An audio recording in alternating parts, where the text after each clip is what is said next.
Much has been infiltrated, the proper ANC style, and the person who allowed this infiltration to happen is Ungizwe Nkosi Mlando Mfokamchunu. Untomba zimdabukela angazamqoma ngoba zimthanda imvumamvumane evinywa phesheya kwalasemelika ngoba no-Obama imbalo uyivumele uBeyonce nama-Taylor njengomiyane mthakathi ubulala insizwa ngeke alingene izulu mfana ugadla kwezami induku yakwazi nokuvika shaya isangoma zobhula bushaya inyanga zolashobana sithi la phezulu esibhakabha kwenokonyoni kuyobuya phansi kwamhlaba sekuzibhodo ungasithinti isitho nkabekulu isanqasha ngizokutshela kahle kahle kwenzakalani. How does Ungizwe become an ANC supporter? Ungizwe mawukhumbula, there was a period where he was hurling insults at ANC leaders. Isikhathi eside nje futhi for about 5 years. And mawukhumbula izinto zakhe ke zathi phela ukubheda Ungizwe sexoshiwe emsakazweni. After exabene nanoKhuzani nakumaskandi unjalo wagxuma kuKhuzani wabuyela kumthandeni ngoba wayesebhekeze emnothweni ezithi uKhuzani nje Ungizwe ugibeleze emnothweni wayesebona ayi situation iyabheda and sekonakele ngale ubudlelwane bakhe neBlue Nation but siyamazi nje ukugxuma kwakhe Ungizwe ukuthi kanjani. How does he become an ANC supporter ke?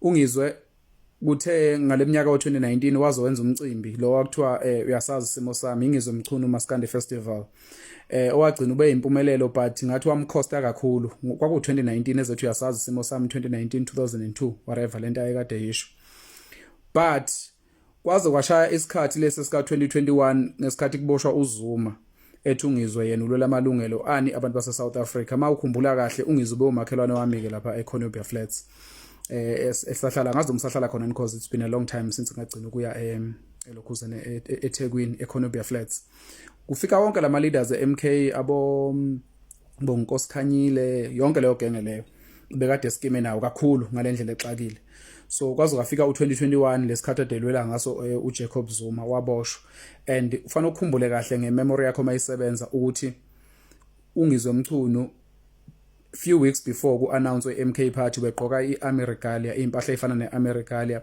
ebekade zikhombisa ukuthi there is a political party ezayo kuthiwa MKP and he was hoping ukuthi uzothola isikhundla ngenxa yokusiza kwakhe uJacob Zuma ngesikhathi eseyinkingeni nokumlwela as an activist but Ungizwe wayilahla ngesikhathi enza ama-derogatory remarks against petty people and uJulius Malema in particular okumuntu naye njalo bekade nokumncoma about uJulius Malema in particular ukuthi engayi eKZN akagcinele esishekho engayenzi rally yani ye-EFF kuphi eKZN then iMKP nangesikhathi uBonkosi Khanyile ekhuluma ngabantu abakholwayo ukuthi bayabheda nani ifundiswa iMKP ingathi nje ibafaka lento le yabo iyabakhiphi babeke eceleni wabona Ungizwe ukuthi hey down and out manje the only party that picked him up when he was at his lowest was the ANC mawukhumbula government an ANC led government they sponsored the event kaNgizwe which happened on the same day as the event ye-EFF ngalelo langa lelo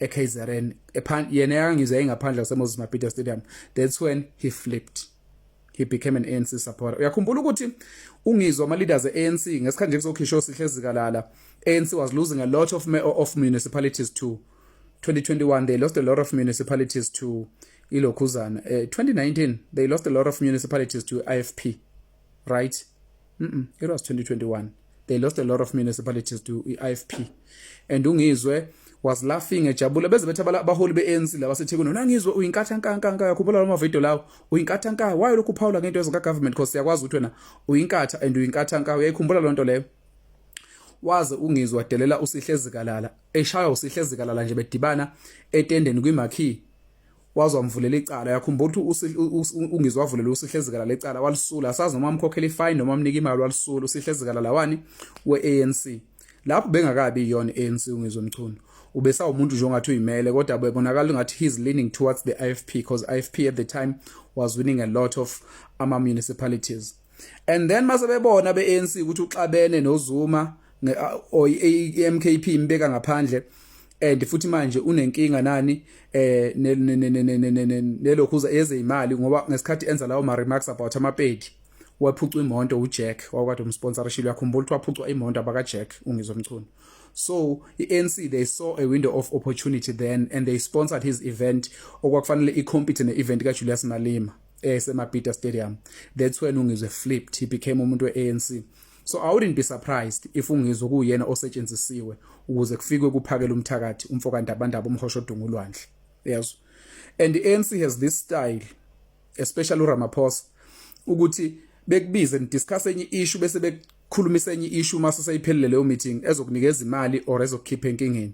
For instance uMalima uthi bambiza kwa discuss izinto ayekade eyiraise eParliament naye kade eyiraise kuphupha emacourt ezifaka iANC enkingeni bese bethi mawuphela hey wethu lecala lakho la SARS lihamba kanjani as we can make it go away mawukuthi akafuni bese bembamba ngawo SARS kahle it's a threat but engezi direct yabo like uDala Impofu ngizowafaka lama video abuwabukela uDala Impofu ngesikhathi eshushisa umongameli uRamaphosa kwiFalam Commission nizokhuluma lithathe icala ethi maseliphele besithiwa hey by the way uyazi why are you not senior counsel yethu welokhu uDala Impofu after icala lisazoqhubeka ngakusasa ethi I know kudingeka isignature ka president ukuze ngibe senior counsel bese okay yazi ngizokuhlanganisela leyo nto ngizokusayinela now ibukeka ngathi it's a bribe or it's a capture of some sorts yabo because uyisho ngeinsuku zecala but useyisha eceleni during a friendly conversation yabo like uMogoeng uJudge Mogoeng babefuna ukumnika u600 million bethi sokunikeza u600 million to modern ngoba inkulu indaba no600 million to modernize ama courts abe lento ofuna abe yiyona and we won't follow you ukuthi wa modernize kanjani and lo mali uzoyisebenzisa ngendlela oyithandayo. It's not saying ukuthi hayi lamacala abhekene nobani bani hayi yazi sisave thina kulamacala cha bak approach nje eceleni bese bethi awenza ukuthi nokuthi kunemali esokunika yona yabo so uphakela umthakathi as his own foundation ebizwa ngensizwa nobunsizwa foundation. I wouldn't be surprised if ezomeetha bexoxa no president ukungaluthwa kusasa niyiphathe kahle ngemashi njani explain bese after that khulume slow I see you doing something amazing with this foundation called Insizwa Nobunsizwa. Tell me about it. What is it about? Bese yachaza phela. The government has set aside 600 million rand to help such organizations. Maybe I can organize for you to get 10 million rands to build the character of our young boys in KZN. Yamazi now president. After that kwenzakalani? Uphakela umthakathi uphuma he's whistling a different tune now about the president. So abahlala beno Jacinta Mangobe Zuma benze show ukuthi bayi discuss lapho but bebaso ungizwe ukuthi uzosetshenziswa as a Trojan horse to get to abantu abathile or to infiltrate organize ilokhuzana lento abazama ukuyenza yonke.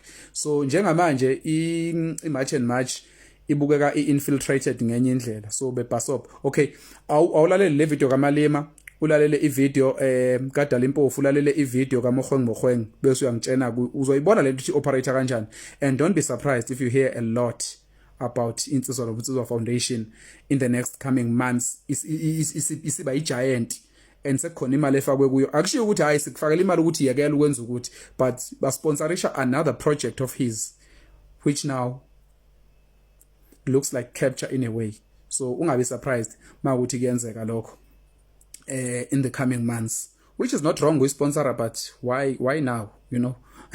Fano ibuze bona bezi direct bafike bet yeah ubuze NFP ubuze iCope ANC yok infiltrate unye mfana infiltrator uzofuna ukukhala yakutshena iAfrican National Congress le. You dare touch Pravin, you will know who Ranjeni is. I became corrupt in this country the day I challenged Pravin's appointment. When I said to Zuma, why do you keep on appointing the minorities into the economic cluster to the exclusion of black Africans? That day, I was declared an enemy. And stupid enough, I had my own problems of SARS. That's where they got me. Because they called me to a meeting. They called me to a meeting after I said that. And exposing the rogue unit.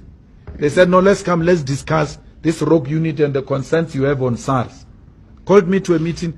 When I arrived there, Pillay was sitting there, Magashule was sitting there, Van Lochenberg was there. We spoke those politics. When they finished, they called me aside and said, we hear you. Here is the bill, Baba. I was never given that bill before I challenged Pravin.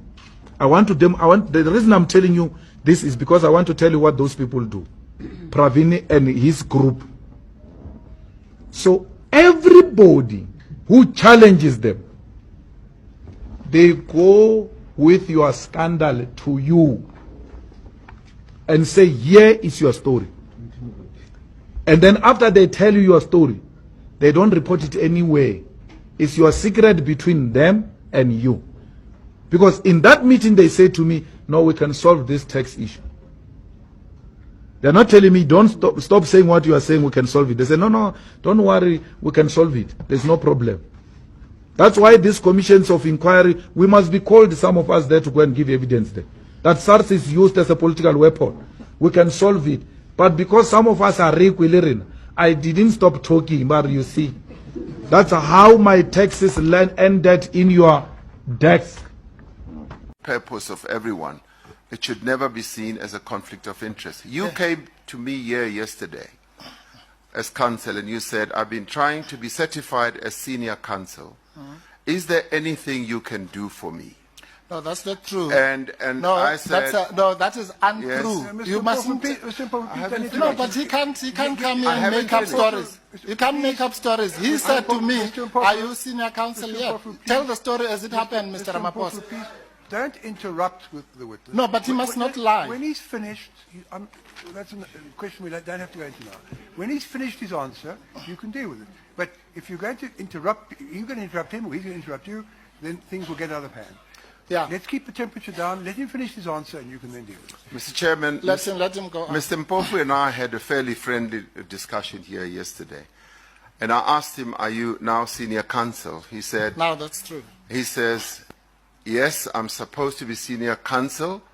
And I said, Silk, and he said, I'm supposed to be, all that remains is for the president to sign the certificate that I should be clothed with the proper robe of being a Silk. Yeah.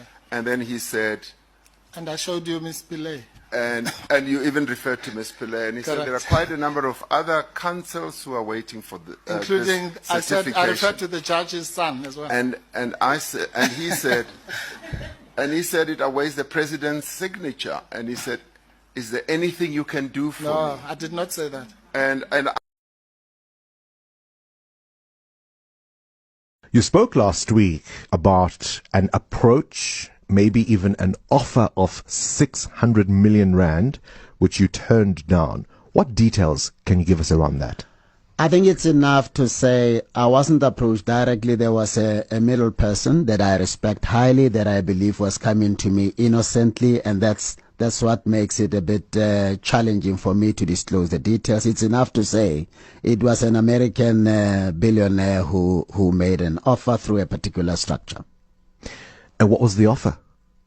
Sorry, to modernize the courts. The offer as it was conveyed to me was, we've heard you say you do take 600 million rands to modernize the courts. We're willing to give you whatever amount we want. We won't be involved in whatever tender processes are to be embarked upon. You deal with the money as you please. Somebody listening to that would say, that sounds like philanthropy, that sounds Sure. like benevolence. Sure. Why would you see it as capture? Because you said that's how capture begins and that's why you turned it down. Why don't they go to the state, to treasury, and give money there? Why should I be approached directly? Why should it even be a secret approach? It should be out in the open. They know structures that they release money to us. That's where they must go. But if you come straight to me, it becomes very suspicious.